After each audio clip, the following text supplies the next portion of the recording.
ओम शांति। 10 सितंबर 2023 के अव्यक्त बाप दादा के महावाक्य, जिसकी रिवाइज तारीख है 4 दिसंबर 1995। पहले हम सुनेंगे मुरली के कुछ मुख्य पॉइंट्स। निश्चय इस ब्राह्मण जीवन के संपन्नता का फाउंडेशन है और फाउंडेशन मजबूत है तो सहज और तीव्र गति से संपूर्णता तक पहुंचना निश्चित है। यथार्थ निश्चय माना, मैं परमात्मा बाप का बन गया। स्वयं को भी आत्मा स्वरूप में जानना, मानना, चलना और बाप को भी जो है वैसे जानना। अगर पवित्रता हलचल में आती है तो निश्चय का फाउंडेशन कच्चा है, क्योंकि आत्मा का स्वधर्म पवित्रता है और अपवित्रता परधर्म है। जब स्वधर्म का निश्चय है तो परधर्म हिला नहीं सकता। माया के आने का गेट है हमारे कमजोर स्वभाव संस्कार। जहां एक विकार होता है वहां उनके 4 साथी छिपे हुए रूप में होते हैं, जो समय प्रमाण अपना चांस लेते हैं। अगर योग्य हैं, चांस मिलता है तो खुशी से करो, लेकिन यह संकल्प करना कि हमें चांस मिलना चाहिए, यह भी मांगना है। चाहिए चाहिए, यह है रॉयल मांगना। जितनों को योग्य बनाया, जितनों को सुख दिया, जितना स्वयं शक्तिशाली रहे, उसी प्रमाण फाइनल नंबर मिलेंगे। ज्ञान का अर्थ है समझ। समझदार की निशानी है कभी धोखा नहीं खाना। योगी की निशानी है सदा क्लीन और क्लियर बुद्धि। धारणा स्वरूप की निशानी है सदा डबल लाइट। कितनी भी जिम्मेवारी हो, चाहे मेला हो चाहे झमेला हो, दोनों में डबल लाइट। सेवाधारी की निशानी है सदा निमित्त और निर्माण भाव। बाप को अपना बनाना अर्थात अपना अधिकार अनुभव होना, और इसी से ही सब प्रकार की अधीनता समाप्त हो जाती है। अपने संस्कार व गुणों को सर्व के साथ मिलाकर चलना, यही विशेष आत्माओं की विशेषता है। अब हम सुनते हैं अव्यक्त बाप दादा के महावाक्य। मुरली का शीर्षक है यथार्थ निश्चय के फाउंडेशन द्वारा संपूर्ण पवित्रता को धारण करो। आज बाप दादा देश विदेश चारों ओर के नए नए बच्चों को देख रहे थे। चाहे मधुवन में साकार रूप में आए हैं, चाहे आकार रूप में अपने अपने सेवा स्थान में आए हुए हैं, तो नयों नयों को देख बाप दादा सभी के निश्चय को देख रहे थे, क्योंकि निश्चय इस ब्राह्मण जीवन के संपन्नता का फाउंडेशन है, और फाउंडेशन मजबूत है तो सहज और तीव्र गति से संपूर्णता तक पहुंचना निश्चित है। तो बाप दादा देख रहे थे कि निश्चय भी भिन्न भिन्न प्रकार का है। जो यथार्थ निश्चय है कि मैं परमात्मा बाप का बन गया, स्वयं को भी आत्म स्वरूप में जानना, मानना, चलना और बाप को भी जो है वैसे जानना, ये है यथार्थ निश्चय। दूसरा निश्चय है योग द्वारा थोड़े समय के लिए अशांति से शांति का अनुभव करते हैं और स्थान का शक्तिशाली शांत वायुमंडल आकर्षित करता है। वह ब्राह्मण परिवार, ब्राह्मण आत्माओं का आत्मिक प्यार और पवित्रता के जीवन का प्रभाव पड़ता है। कंपनी अच्छी लगती है। दुनिया के वायुमंडल के कंट्रास्ट में ये संग अच्छा लगता है।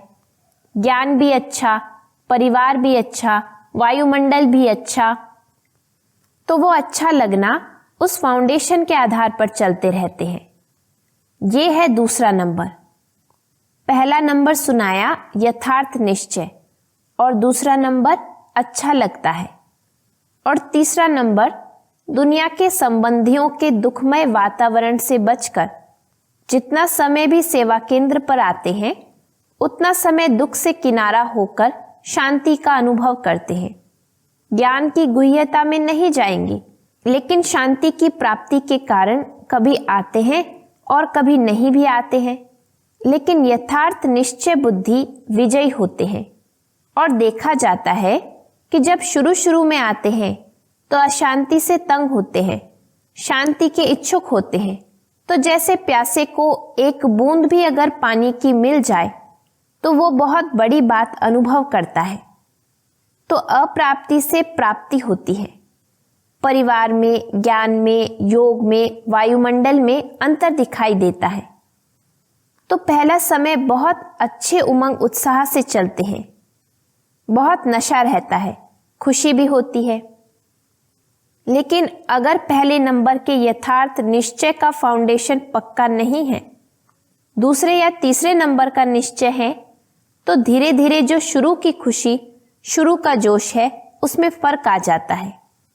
इस सीजन में नए नए बहुत आए हैं और चांस भी मिला है। यह तो बहुत अच्छा है। बाप दादा को भी नए नए बच्चों को देख खुशी होती है कि ये फिर से अपने परिवार में पहुंच गए। लेकिन ये चेक करो कि निश्चय का फाउंडेशन पक्का है। हमारा निश्चय नंबर 1 है व नंबर 2 है। अगर नंबर 1 निश्चय है तो चलते चलते मुख्य पवित्रता धारण करने में मुश्किल नहीं लगेगा। अगर पवित्रता स्वप्न मात्र भी हिलाती है, हलचल में आती है, तो समझो नंबर 1 फाउंडेशन कच्चा है। क्योंकि आत्मा का स्वधर्म पवित्रता है, अपवित्रता परधर्म है और पवित्रता स्वधर्म है। तो जब स्वधर्म का निश्चय हो गया तो परधर्म हिला नहीं सकता। कई बच्चे कहते हैं कि पहले तो बहुत अच्छे आते थे, अभी पता नहीं क्या हो गया। तो क्या हो जाता है कि बाप जो है, जैसा है, वैसे अनुभव में नहीं लाते। अगर पूछेंगे कि बाप साथ है तो हाथ सब उठाएंगे। हाथ उठाना तो बहुत सहज है, लेकिन बाप साथ है तो बाप की पहली पहली जो महिमा करते हो कि वो सर्वशक्तिमान है, ये मानते हो या सिर्फ जानते हो? तो जब सर्वशक्तिमान बाप साथ है तो सर्वशक्तिमान के आगे अपवित्रता आ सकती है? नहीं आ सकती। लेकिन आती तो है। तो आती फिर कहां से है? कोई और जगह है। चोर लोग जो होते हैं वो अपना स्पेशल गेट बना लेते हैं, चोर गेट होता है। तो आपके पास भी छिपा हुआ चोर गेट तो नहीं है? चेक करो। नहीं तो माया आई कहां से? ऊपर से आ गई। अगर ऊपर से भी आ गई तो ऊपर ही खत्म हो जानी चाहिए। कोई छिपे हुए गेट से आती है जो आपको पता नहीं पड़ता है। तो चेक करो कि माया ने कोई चोर गेट तो नहीं बनाकर रखा है। और गेट बनाती भी कैसे है मालूम है? आपके जो विशेष स्वभाव व संस्कार कमजोर होंगे ना, तो वही माया अपना गेट बना देती है। क्योंकि जब कोई भी स्वभाव या संस्कार कमजोर है तो आप कितना भी गेट बंद करो, लेकिन कमजोर गेट है तो माया तो जानी जाननहार है। उसको पता पड़ जाता है कि ये गेट कमजोर है, इससे रास्ता मिल सकता है और मिलता भी है। चलते चलते अपवित्रता के संकल्प भी आते हैं, बोल भी होता, कर्म भी हो जाता है। तो गेट खुला हुआ है ना, तभी तो माया आई। फिर साथ कैसे हुआ? कहने में तो कहते हो कि सर्वशक्तिमान साथ है, तो ये कमजोरी फिर कहां से आई? कमजोरी रह सकती है? नहीं ना। तो क्यों रह जाती है? चाहे पवित्रता में कोई भी विकार हो, मानो लोभ है, लोभ सिर्फ खाने पीने का नहीं होता। कई समझते हैं हमारे में पहनने, खाने या रहने का ऐसा तो कोई आकर्षण नहीं है, जो मिलता है, जो बनता है, उसमें चलते हैं। लेकिन जैसे आगे बढ़ते हैं तो माया लोभ भी रॉयल और सूक्ष्म रूप में लाती है। वो रॉयल लोभ क्या है?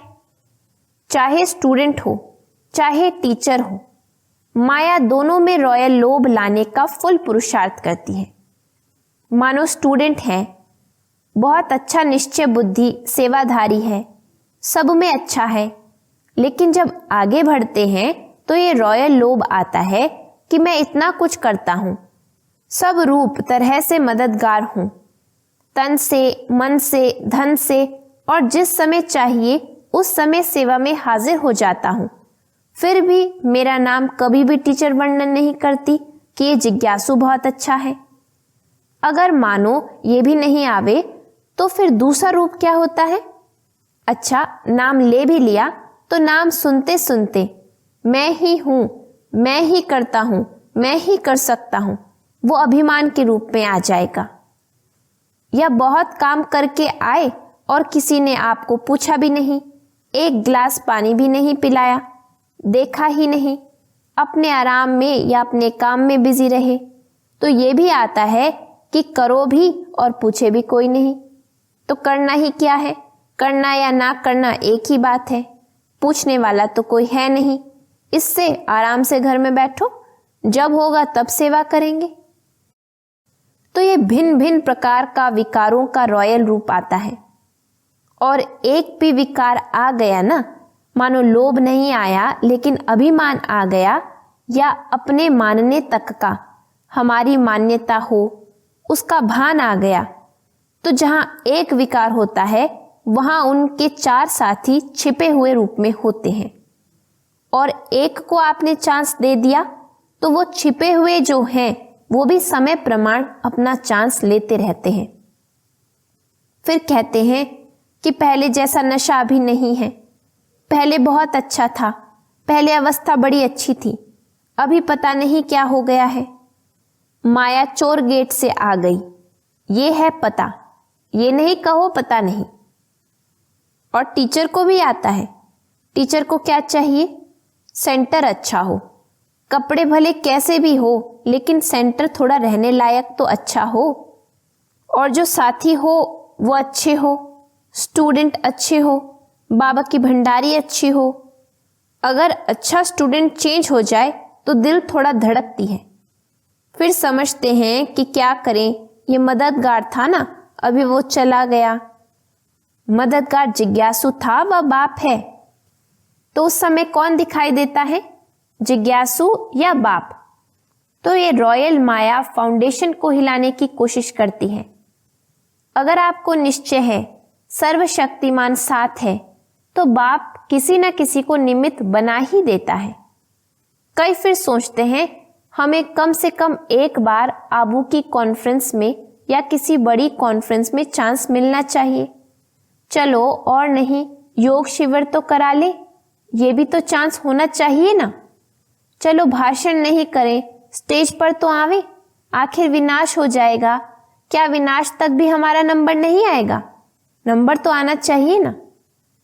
लेकिन पहले भी बाप दादा ने सुनाया कि अगर योग्य हैं, चांस मिलता है तो खुशी से करो, लेकिन ये संकल्प करना कि हमें चांस मिलना चाहिए, यह भी मांगना है।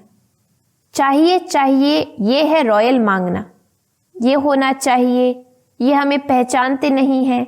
दादी दीदियां भी सभी को पहचानती नहीं हैं, जो आगे आते हैं उसको आगे कर लेते हैं। तो ये संकल्प आना, यह भी एक सूक्ष्म मांगना है।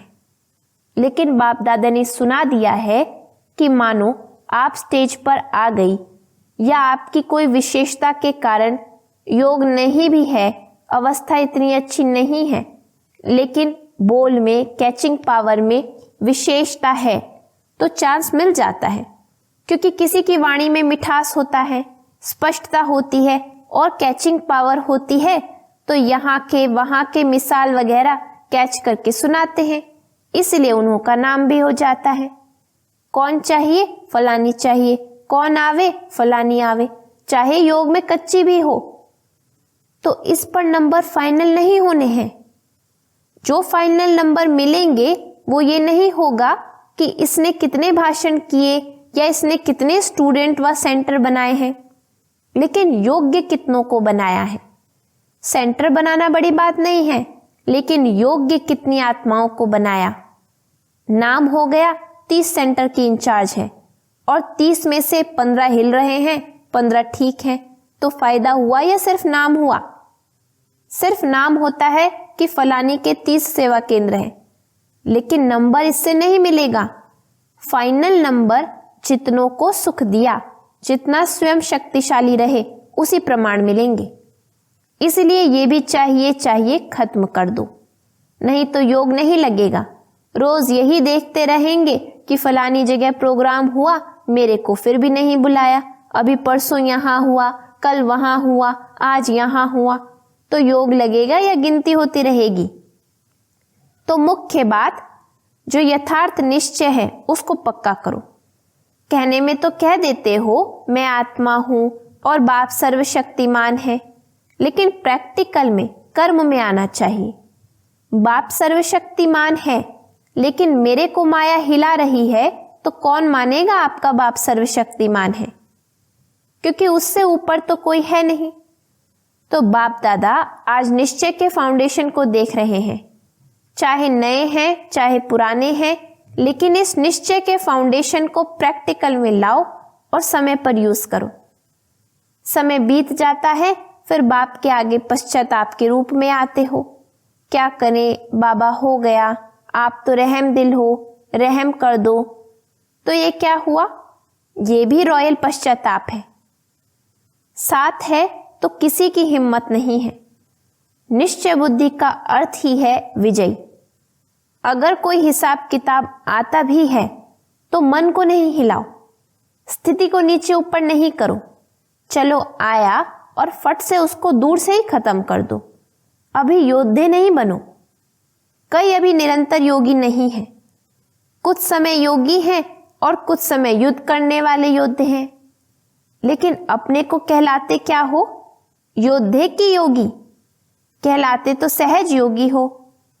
तो नए जो भी आए हैं उनको बाप दादा फिर से भाग्य प्राप्त करने की मुबारक देते हैं, लेकिन मुबारक के साथ ये चेक भी करना कि फाउंडेशन नंबर 1 है या नंबर 2 का है। कई कहते हैं ज्ञान योग बहुत अच्छा लगता है। अच्छा है वो तो ठीक है, लेकिन कर्म में लाते हो? ज्ञान माना आत्मा परमात्मा ड्रामा, यह कहना नहीं। ज्ञान का अर्थ है समझ। समझदार जैसा समय होता है वैसे समझदारी से सदा सफल होता है। कभी भी देखो जीवन में दुख आते हैं तो क्या सोचते हो? पता नहीं मुझे यह क्यों नहीं समझ में आया, यही कहेंगे। तो समझदार हो, ज्ञानी हो? बोलो हाँ या ना। हाँ जी, हाँ तो बहुत अच्छी बोलते हैं।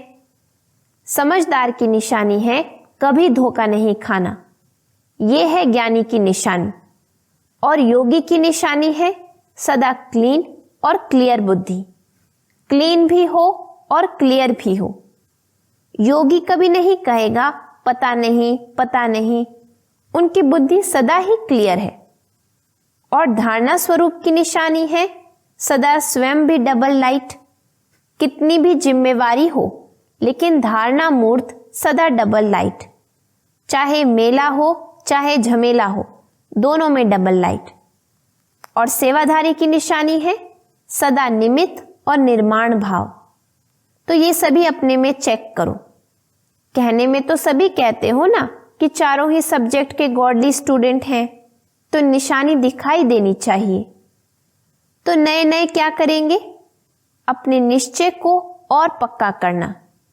नहीं तो फिर क्या होता है, 2 साल चलेंगे, 3 साल चलेंगे, फिर वापस पुरानी दुनिया में चले जाएंगे।